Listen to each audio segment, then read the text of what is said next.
ચાંદલો ચોટાડ્યો આમાં કેવું લાગુ કોમેન્ટ કરજો તો જરાક માખ્યું તો જો પવન આવે તો માખ્યું ચોટે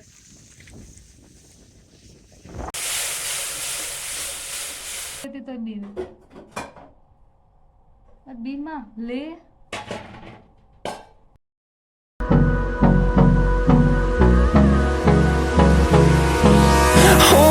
Close till I get up.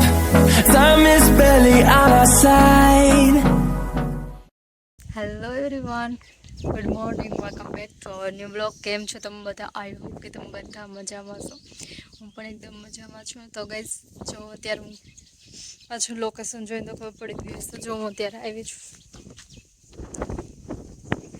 અગાસી પર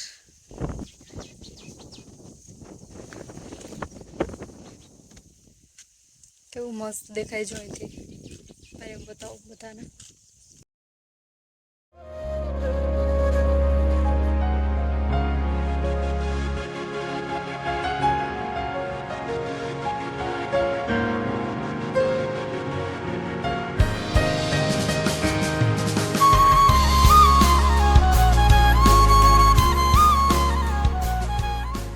કોઈને મામાને જો ખેતરમાં થોડું કામ હતું નેદવાનું તો એ ખેતરમાં ગયા છે અને મારે બધું ઘરે કામ થઈ ગયું હતું નીચે તો રસોઈ બનાવી છે અત્યારે જો ગાઈસ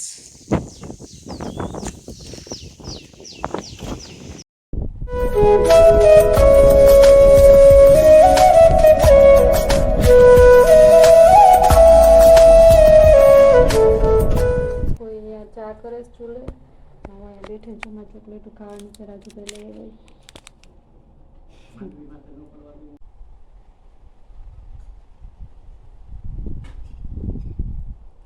લે લે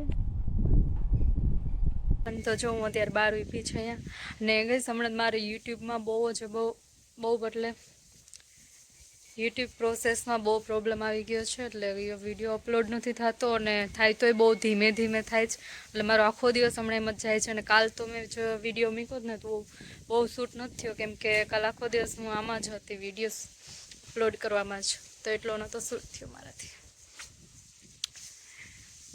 તો જો એવી બીજ ને મામા ખેતરમાં ખાતર છાંટે છે ને ફૂઈ શાક કરે છે તો તમે કહો કે તમે કેમ રસોઈ નથી કરતા તો ફૂઈ જો અત્યારે ચૂલે કરે ને તો મને નથી કરવા દેતા હવે તમે કોમેન્ટમાં કહો કેમ તમે નથી કરતા રસોઈ અહીંયા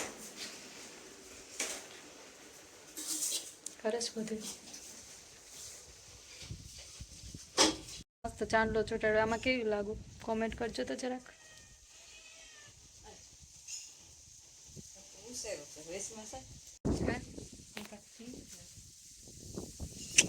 કઈ નથી ચાહતી બસ અહીંયા ઊભી જ શું કરવું આવ્યો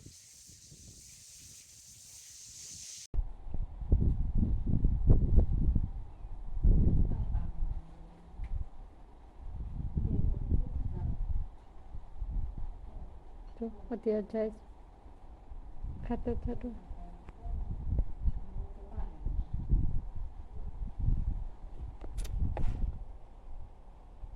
એવરીવન તો અત્યારે વાગ્યા છે 5:30 અને આપણે આવી ગયા છે અત્યારે ખેતરમાં જ્યાં પાછળ દેખાય ને બધું છે ભેહો માટે ખાવા માટેનું ને અહીંયા જો નાનું નાનું એવું સોંપેલું છે ને બાકીનું બધું છે આપણે ખેતરમાં માંડવી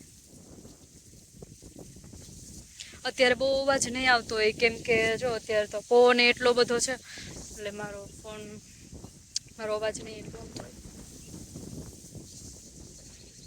અત્યારે તો પવન બહુ મસ્ત આવે છે માથામાં મસ્ત તેલ નાખી લીધું છે હજુ તો જોઈ શકો છો કેવું લાગે આવું ને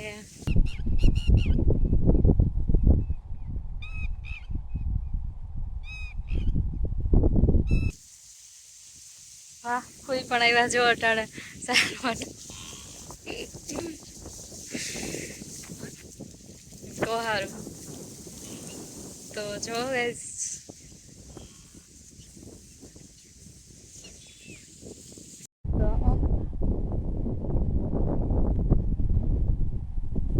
કોઈ પણ જો આવ્યા અટાણે સાર વાઢવા ને હું અહીંયા વિડીયો શૂટિંગ કરું છું અત્યારે ખેતરમાં. કોઈ તમે નહીં કંઈ બોલો.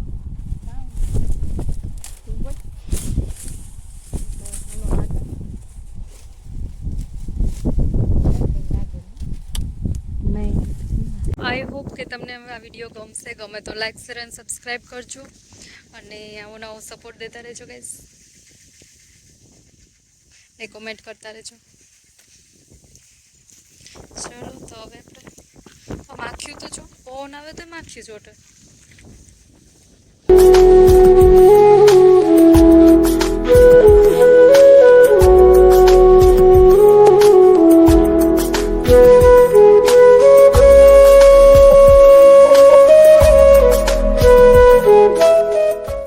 તો આપણે અત્યારે કરશું રવાનો લોટનો શીરો. તો તમે જોજો હું મસ્ત ટિપ્સ દઈશ તો કન્ટિન્યુ રહેજો મારા બ્લોગમાં એકદમ.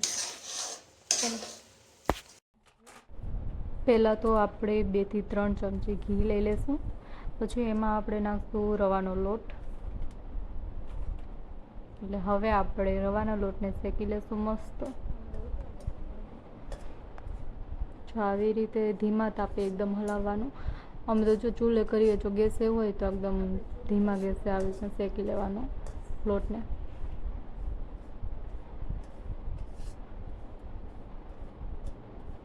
જ્યાં સુધી આપણને એમ ન થાય એકદમ લોટ એકદમ ઓલો કલર થઈ જાય એટલે કે શેકાઈ જાય ત્યાં સુધી હલાવવાનો.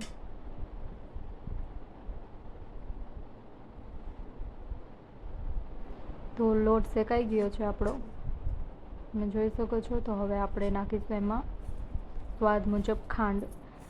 તો વધારે મીઠું ખાતા હોય તો આપણે વધારે ખાંડ લેશું અને કોઈ ઓછું ખાતા હોય તો તમારે સ્વાદ મુજબ એ રીતે ઓછી ખાંડ લેવાની. પછી આપણે એકદમ મિક્સ કરી લઈશું જો ખાંડને. પછી આપણે એમાં નાખશું આપણે એકદમ ગરમ પાણી. ધીમે ધીમે નાખવાનું કેમ કે જો પાણી ઉડે એટલે ને એકદમ સતત હલાવતું રહેવાનું આવી રીતે.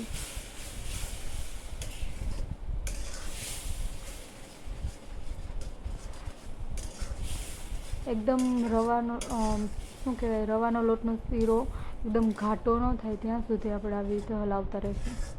જો એ તમે જોઈ શકો છો હવે લોટને આપણો શીરો એકદમ ઘાટો થતો જાય છે.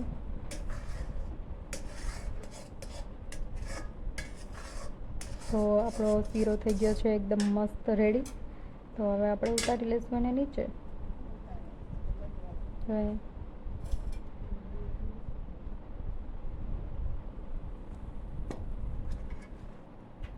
પછી ઉપરથી 2 થી 3 ચમચી જો તમારે ઘી નાખવું હોય તો આવી રીતે ઘી નાખી શકાય છે.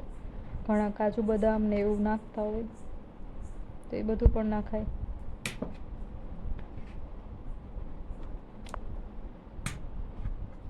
તો આપણો થઈ ગયો છે શીરો એકદમ રેડી.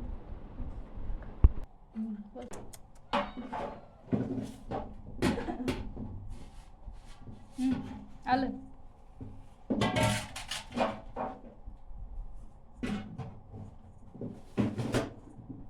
બીવે જો મારાથી ગાઈસ. હું કોઈ નથી કહેતી તો બીવે. બીમાં લે કી એટલું બીવે તું. ગાઈસ આપણે રવાનો લોટનો શીરો એકદમ મસ્ત બની ગયો છે. તો હવે આપણે જમી લેશું. આ વિડીયો હું અહીંયા જ પૂરો કરીશ. આઈ હોપ કે તમને આ વિડીયો ગમ્યો હશે. ગમે તો લાઈક શેર અને સબસ્ક્રાઈબ કરજો.